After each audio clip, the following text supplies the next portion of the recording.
안녕하세요. 저는 경기도에서 시내버스를 운전하고 있는 한주원이라고 해요.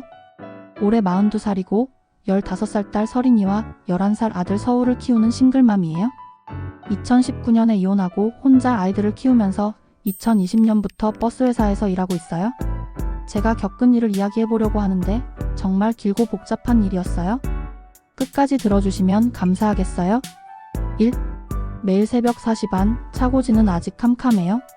저는 이 시간에 나와서 첫 차를 준비하는데 제가 가진 특별한 습관이 있어요. 블랙박스 메모리 카드를 매일 새 걸로 갈아 끼우고 운행일지를 손으로 꼼꼼히 쓰는 거예요. 다른 기사님들은 그냥 대충 쓰면 되는데 왜 그래? 하시지만 전 어릴 때부터 보이는 걸 정확히 기록하는 성격이거든요. 그날 아침도 평소처럼 시작했는데 막차에서 돌아온 기사님들이 수군거리고 있었어요. 교통과에서 민원 많은 노선 감사 나온다던데 우리 노선도 포함이래. 듣는 순간 가슴이 철렁했어요. 저희 노선이 정말 민원이 많거든요. 특히 출퇴근 시간대에는 승객들이 예민해서 작은 일에도 민원을 넣는 경우가 많아요. 오후 운행 중에 정말 그런 일이 터졌어요. 하차벨이 고장난 구간에서 한 승객이 제대로 정차하지 않았다며 고함을 지르기 시작했어요. 기사, 여기서 세워달라고 했잖아. 그러면서 휴대폰으로 제 얼굴과 버스 내부를 마구 찍더라고요. 이거 다 신고할 거야? 유튜브에도 올릴 거고. 왠지 불안한 기분이 들었어요. 이런 식으로 악의적인 민원을 넣는 사람들이 간혹 있거든요. 운행을 마치고 일지를 쓰면서 그 승객과의 상황을 자세히 기록해뒀어요. 몇 시 몇 분에 어떤 일이 있었는지, 상대방이 뭐라고 했는지까지요. 별일 아닐 수도 있지만 혹시 몰라서요. 2. 주말에 시댁 제사가 있었어요. 이혼한 지 벌써 5년이 넘었지만 아이들 때문에 여전히 참석하고 있어요. 서린이와 서우가 할머니를 좋아하기도 하고 친정엄마 김미자가 아이들이 아버지 쪽 가족과도 연결되어 있는 게 좋다고 하시거든요. 그날 제사상을 차리면서 시어머니 이옥자가 동아한테 이상한 말을 하시더라고요. 우리 아들 이번에 어머니 명의 말고 너희 명의로 계약했지? 그게 맞지? 뭔가 탐색하는 듯한 투였어요. 동아는 당연히 주원이가 도장 찍어줬지라고 자신만만하게 대답했어요. 전 깜짝 놀랐어요. 잠깐, 나는 언제 도장을 찍어줬다는 거야? 인감 도장은 집 금고에 있고 나는 사용한 적이 없는데? 하니까 동아가 살짝 당황하는 표정을 짓더라고요. 아 그게? 하면서 말을 흐리더라고요. 시어머니는 알고 부부간에 그런 걸 일일이 기억해? 서로 도와가면서 사는 거지라고 얼버무리셨어요. 하지만 전 뭔가 이상하다는 느낌을 지울 수 없었어요. 동아는 이혼 후에도 가끔 아이들 보러 온다는 핑계로 집에 들르곤 했거든요. 그때 뭔가를 했을 수도 있다는 생각이 들었어요. 제사가 끝나고 돌아오는 길에 아이들한테 물어봤어요. 아빠가 집에 왔을 때 뭔가 특별한 거 한 적 있어? 서우가 아빠가 엄마 방에서 뭔가 찾는 것 같았어. 금고 쪽에서 소리가 났어라고 하더라고요. 서린이도 맞아. 그때 아빠가 우리 보고 TV 보라고 했잖아라고 거들었어요. 점점 의심스러워졌어요. 3. 며칠 후 동아가 골프 연습장 프랜차이즈 자료를 한 뭉치 들고 왔어요. A사 용지에 화려한 그래프와 수치들이 가득했어요. 주원아, 이거 정말 대박이야. 월 수익이 500만원은 기본이고 1년만 하면 투자금 회수는 물론이고 그러면서 보증인 서명을 해달라고 했어요. 저는 단호히 거절했어요. 대신 아이들 학원비와 생활비를 현실적인 숫자로 적어서 보여줬어요. 서린이 영어학원 월 35만원, 수학학원 월 30만원, 서우 태권도 월 12만원, 피아노 월 15만원, 생활비 월 200만원, 대출이자 월 80만원. 계산기를 두드려가며 하나하나 보여줬어요. 동아는 점점 짜증을 내더라고요. 너는 정말 꿈이 없어? 계산기만 두드리고 살 거야? 가족은 투자라고? 투자를 해야 돈이 불어나는 거야? 목소리가 점점 커졌어요. 너 같은 사람 때문에 우리 가정이 발전이 없는 거야? 버스나 몰면서 하루하루 연명하는 게 인생이야? 정말 모욕적인 말들을 쏟아내더라고요. 아이들이 듣고 있는데도 전혀 신경 쓰지 않았어요. 서린이가 아빠 엄마한테 왜 그렇게 말해? 라고 하니까 어른 이야기에 끼어들지 말라고 하더라고요. 전 그날 대화 내용을 수첩에 다 적어뒀어요. 언제 또 이런 일이 있을지 몰라서요. 동아의 말투, 표정, 심지어 몇 시에 왔다 갔는지까지 자세히 기록했어요. 이런 버릇이 있어서 친구들은 너는 정말 꼼꼼하다고 하는데 저는 이게 제 성격이에요. 4. 한 달쯤 지났을 때 퇴근길에 사고가 났어요. 버스 전용차로 끝지점에서 오토바이와 접촉했는데 정말 미묘한 상황이었어요. 오토바이가 갑자기 끼어들었는데 저도 차선을 바꾸는 중이었거든요. 오토바이 운전자는 쓰러지면서 기사님이 중앙선 침범했다. 내가 직진하고 있었는데? 라고 소리쳤어요. 주변에 있던 사람들이 구경하러 몰려들었고 누군가는 휴대폰으로 촬영하기 시작했어요. 블랙박스 영상을 확인해보니 각도가 애매해서 누가 잘못했는지 명확하지 않았어요. 이대로 가면 제가 가해자로 몰릴 수도 있는 상황이었어요. 신고를 받고 현장에 교통과 문태식 주무관이 나왔어요.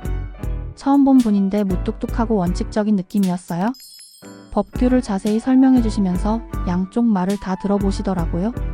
그런데 제가 쓴 운행일지를 유심히 보시는 거예요. 이렇게 꼼꼼히 기록하시는구나. 정확한 시간까지 다 적혀 있네요. 그러시면서 이런 기록이 있으면 나중에 사고 처리할 때 많은 도움이 됩니다. 라고 하시더라고요. 그때는 그냥 친절한 말씀인 줄 알았는데 나중에 이분이 정말 큰 도움이 됐어요. 사고 처리는 일단 보험사에서 조사하기로 했는데 상대방이 계속 기사가 잘못했다고 우기더라고요. 집에 돌아와서도 마음이 불안했어요. 무사고 기록이 깨질 수도 있고 회사에서도 좋지 않게 볼 텐데. 그로부터 일주일 후 정말 악몽 같은 일이 시작됐어요. 집에 돌아왔더니 우편함에 두껍고 무거운 봉투 2개가 와 있었어요. 하나는 대부업체 채권양도 통지서, 또 하나는 보험사 사고 질의서였어요. 첫 번째 봉투를 뜯어보는 순간 눈앞이 캄캄해졌어요. 보증채무 금액이 9,800만 원이더라고요. 채무자 서동아, 연대보증인 한주원 이렇게 적혀 있었어요. 전 기절할 뻔했어요. 9,800만 원이라니 제가 평생 벌어도 갚기 힘든 돈이에요. 두 번째 봉투의 내용도 충격적이었어요. 보험사에서 온 거였는데 제가 고의로 사고를 낸 것 같다는 의심을 품고 있다는 내용이었어요. 해당 사고의 정황을 볼 때 고의성이 의심되며 보험 사기 가능성을 조사 중입니다. 라고 적혀 있었어요. 급하게 주민센터에 가서 인감대장을 떼어봤어요. 그런데 정말 믿을 수 없는 일이 벌어졌어요. 제 서명과 지문이 정확히 찍혀 있는 거예요. 언제 제가 그런 서류에 도장을 찍었다는 거죠? 집에 돌아와서 아이들한테 엄마가 최근에 중요한 서류에 도장 찍은 거 본 적 있어? 라고 물어봤더니 둘 다 고개를 저었어요. 서린이는 엄마는 중요한 건 항상 우리한테 말해주는데 그런 적 없었어 라고 하더라고요. 그날 밤 시어머니가 전화하셨어요. 주원아, 무슨 일인지 동아한테서 연락이 왔던데. 며느리가 모른 척하면 집안이 망가진다. 아이들 생각해서라도 어떻게든 해결해야지. 압박하시는 투였어요. 전 확신했어요. 이건 분명히 위조예요. 누군가 제 도장을 훔쳐서 멋대로 사용한 거예요. 6. 그날 밤 잠을 한숨도 못 잤어요. 새벽에 일어나서 금고를 열어봤어요. 인감 도장은 그대로 있었지만 뭔가 이상했어요. 평소보다 위치가 약간 다른 것 같았어요. 도장을 꺼내서 자세히 살펴봤어요. 제가 몇 년 전에 실수로 떨어뜨려서 생긴 작은 흠집이 있거든요. 그 흠집을 휴대폰으로 확대해서 찍었어요. 혹시 몰라서 여러 각도로 사진을 찍어뒀어요. 현관에 설치한 소형 보안 카메라를 확인해봤어요. 이 카메라는 서우가 엄마 혼자 있을 때 위험하니까라며 용돈 모아서 사준 거예요. 영상을 확인해보니 정말 놀라운 장면이 나왔어요. 일주일 전 밤 11시경 동아가 몰래 들어와서 금고 쪽으로 가는 모습이 찍혀 있었어요. 하지만 카메라 각도상 얼굴이 반만 나와서 완전한 증거는 아니었어요. 그래도 뭔가 있다는 걸 확신할 수 있었어요. 다음날 서린이한테 물어봤어요. 아빠가 최근에 집에 온 적 있어? 서린이가 지난주에 왔었는데 우리가 학원 갔다 올 때까지 기다렸다가 갔어라고 하더라고요. 시간대가 딱 맞았어요. 아, 그리고 또 하나 이상한 게 있었어요. 금고 열쇠를 보관하는 서랍이 평소보다 지저분했어요. 전 정리정돈을 중요하게 생각해서 항상 깔끔하게 정리해두는데 뭔가 헤집어 놓은 것 같았어요. 7. 다음날 출근해서 문태식 주무관을 다시 만날 기회가 있었어요. 회사에 민원 관련 업무로 오셨거든요. 조심스럽게 제 상황을 말씀드렸더니 진지하게 들어주시더라고요.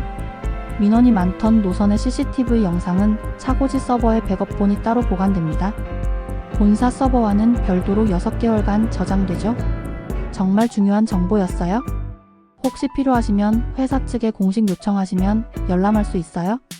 전 바로 회사 안전팀에 가서 상황을 설명하고 백업본 열람을 요청했어요. 처음엔 개인적인 문제라며 거절하려고 했지만 제가 무사고 기록을 보이고 정당한 절차를 밟겠다고 하니까 협조해주기로 했어요.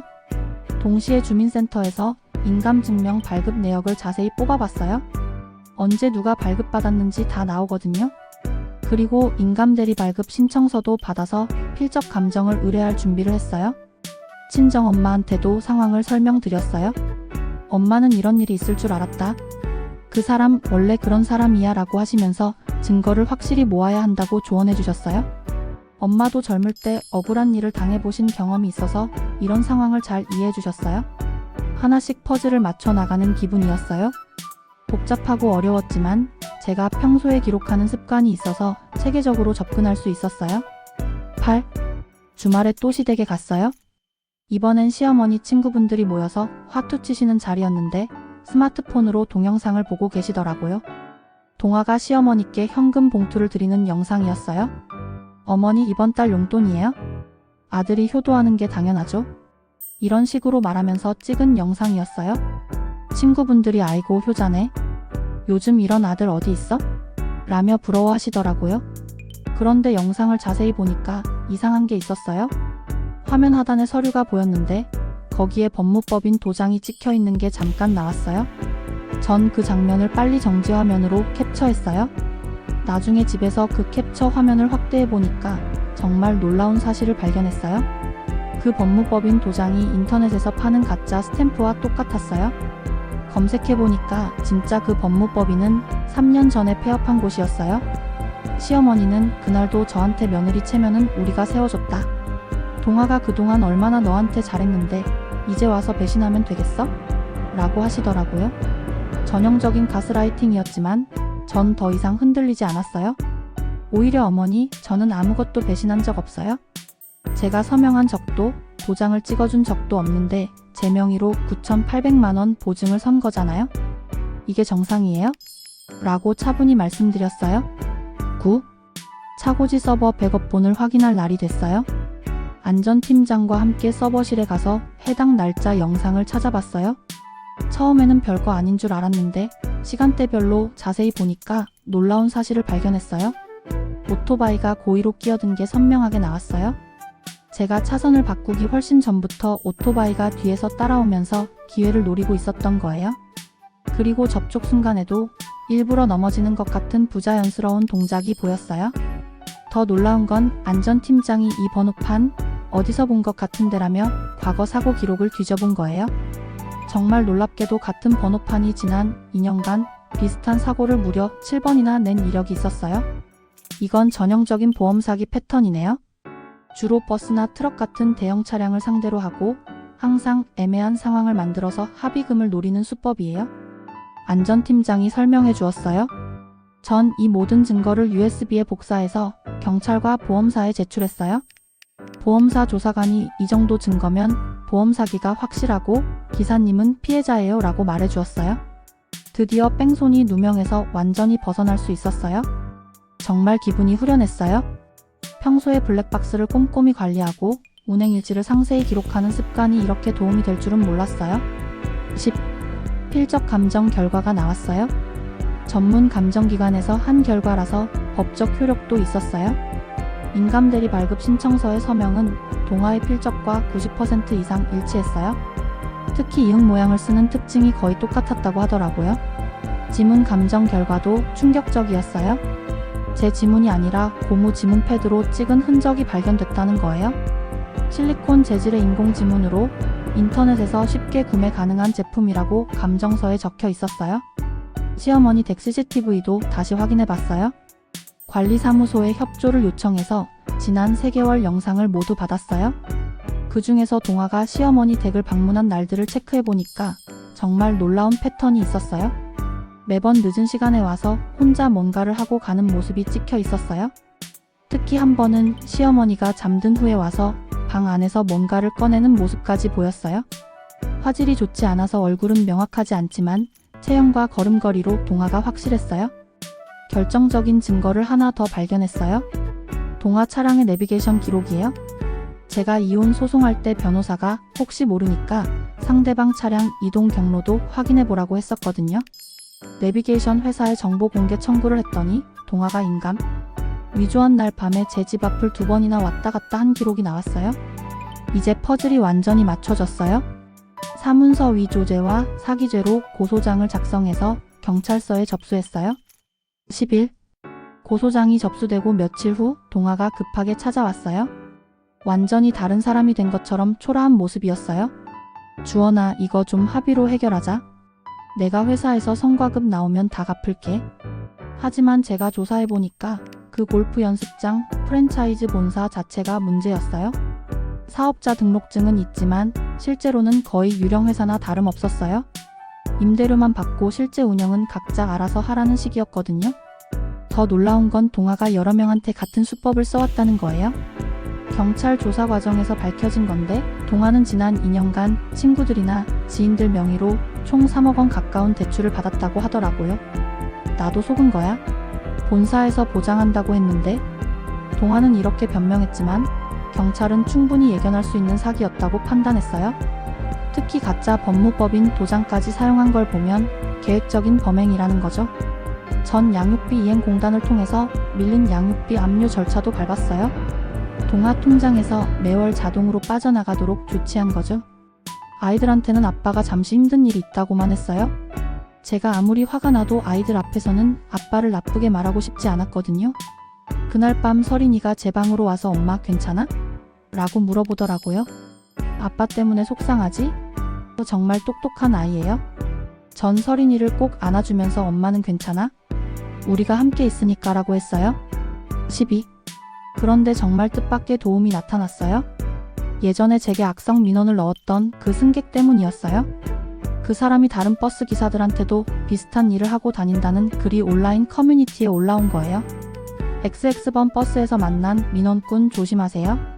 일부러 시비 걸어서 합의금 뜯어내려고 해요. 이런 내용의 글이었는데 댓글로 여러 기사들이 저도 당했어요. 그 사람 저한테도 똑같이 했어요 라고 증언해 주었어요.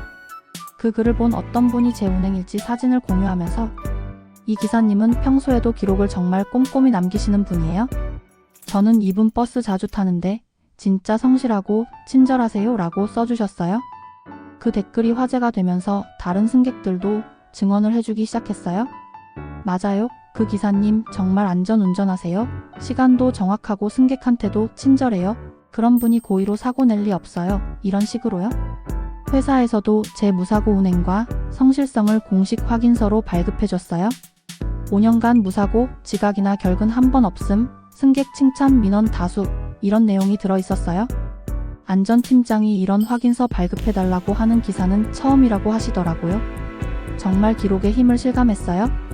평소에 성실하게 일하고 꼼꼼히 기록해둔 것들이 이렇게 제 편이 되어주다니요. 13. 시어머니한테 변화가 생겼어요. 친구들이 현금 용돈 동영상을 보고 출처를 계속 캐묻기 시작했거든요. 동아가 무슨 일을 해서 그렇게 현금이 많아? 요즘 사업이 잘 돼? 이런 질문들이 쏟아졌어요. 시어머니가 제대로 대답을 못하시니까 친구들도 눈치채기 시작했어요. 혹시 빚내서 용돈 주는 거 아니야? 아들이 사기 같은 거 하는 건 아니지? 이런 말들을 들으시게 된 거죠. 체면을 중요하게 생각하시는 시어머니한테는 정말 큰 충격이었나 봐요. 평생 우리 아들은 효자라고 자랑하며 사셨는데 갑자기 의심의 눈초리를 받게 된 거잖아요. 결정타는 경찰서에서 시어머니한테도 조사를 받겠다고 연락이 온 거였어요.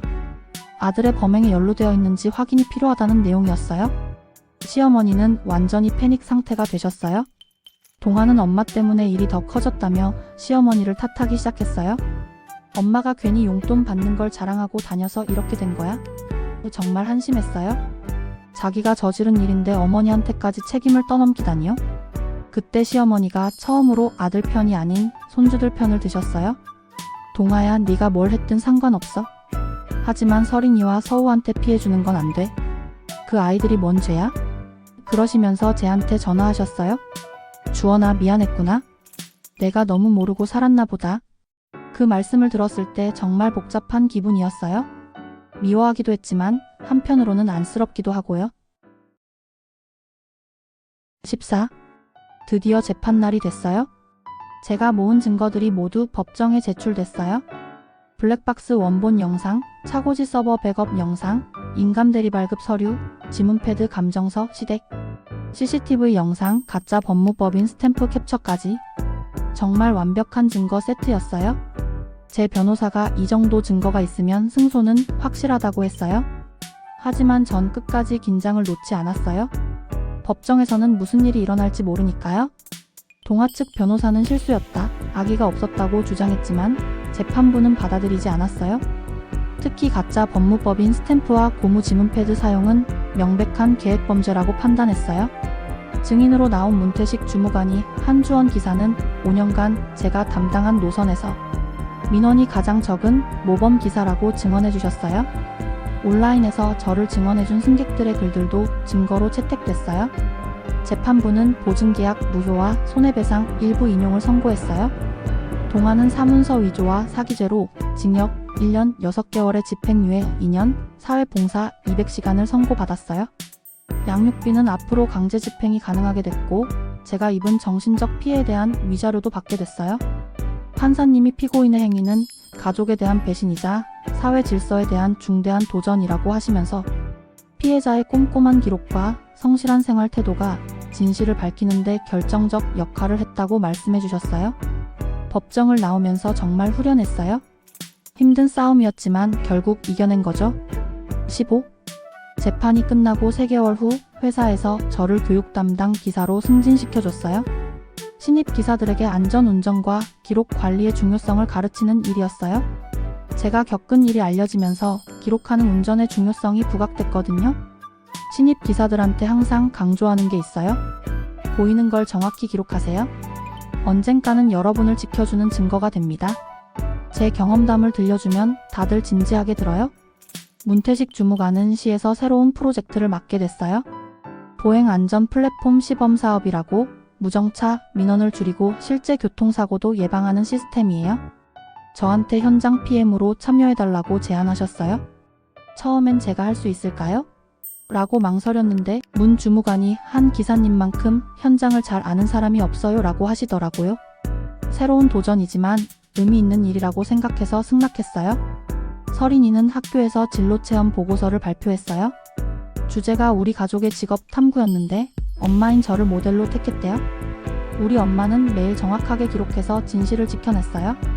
저도 엄마처럼 꼼꼼하고 정의로운 사람이 되고 싶어요 라고 발표했다고 하더라고요. 담임 선생님이 서린이가 엄마를 정말 자랑스러워해요 라고 알려주셨어요. 아이가 제 일을 이렇게 이해하고 있다니 정말 뿌듯했어요. 서우는 요즘 전자기기에 관심이 많아졌어요. 엄마, 블랙박스는 어떻게 작동하는 거야? 라고 물어보더니 직접 메모리 카드 교체하는 것도 도와주겠다고 해요. 아이들이 이렇게 성장하는 모습을 보니까 그동안의 고생이 다 보상받는 기분이에요. 16. 지금은 친정엄마께 무엘리베이터 소형 아파트 전세를 잡아드릴 수 있게 됐어요. 위자료와 함께 밀린 양육비도 받게 되면서 경제적으로 여유가 생겼거든요. 엄마는 이제야 마음이 놓인다고 하시면서 손주들과 더 많은 시간을 보내고 계세요. 돌봄의 선순환이라고 할까요? 제가 엄마를 돌봐드리고 엄마는 아이들을 돌봐주시고 아이들은 또 저를 응원해주고 이런 따뜻한 관계가 정말 소중해요. 지금도 매일 새벽 4시 반에 차고지에 나와서 첫 차를 준비해요. 여전히 블랙박스 메모리 카드를 매일 새 걸로 갈아 끼우고 운행일지도 꼼꼼히 써요. 동료들은 이제 그런 거 안 해도 되지 않아? 라고 하지만 이건 제 습관이자 신조예요. 보이는 만큼 지키고 지킨 만큼 나아간다. 이게 제가 아이들한테도 항상 하는 말이에요. 정확히 보고 꼼꼼히 기록하고 끝까지 버티면 진실은 결국 밝혀져요. 요즘은 새로 들어온 기사들이 저를 찾아와서 조언을 구해요. 선배님, 민원 들어왔을 때 어떻게 대응해야 해요? 블랙박스 관리는 어떻게 하는 게 좋아요? 이런 질문들을 많이 받아요. 전 항상 이렇게 대답해요. 일단 당황하지 마세요. 여러분이 성실하게 일했다면 반드시 그걸 증명할 수 있는 기록이 있을 거예요. 중요한 건 평소에 그런 기록을 꼼꼼히 남기는 거죠. 버스 운전은 단순해 보이지만 실제로는 정말 많은 책임이 따르는 일이에요. 승객들의 안전, 정확한 운행, 친절한 서비스까지. 하지만 그만큼 보람도 큰 일이라고 생각해요. 오늘도 첫 차 시간이 다가와요. 메모리 카드를 확인하고 운행일지에 날짜를 적고 안전벨트를 매요. 승객들이 안전하게 목적지에 도착할 수 있도록 최선을 다할 거예요. 버스는 언제나 정시에 출발해요. 그리고 저는 오늘도 제자리에서 최선을 다할 거예요. 제 이야기가 정말 길었는데 끝까지 들어주셔서 감사해요. 지금 힘든 시기를 겪고 계시는 분들이 있다면 제 경험이 조금이나마 도움이 됐으면 좋겠어요. 억울한 일을 당했을 때 가장 중요한 건 포기하지 않는 거예요. 그리고 평소에 성실하게 살면서 기록을 남기는 거죠. 작은 것 하나하나가 모여서 나중에는 여러분을 지켜주는 큰 힘이 될 거예요. 정확히 보고 꼼꼼히 기록하고 끝까지 버티세요. 진실은 결국 밝혀져요. 여러분 모두 힘내시고 포기하지 마세요.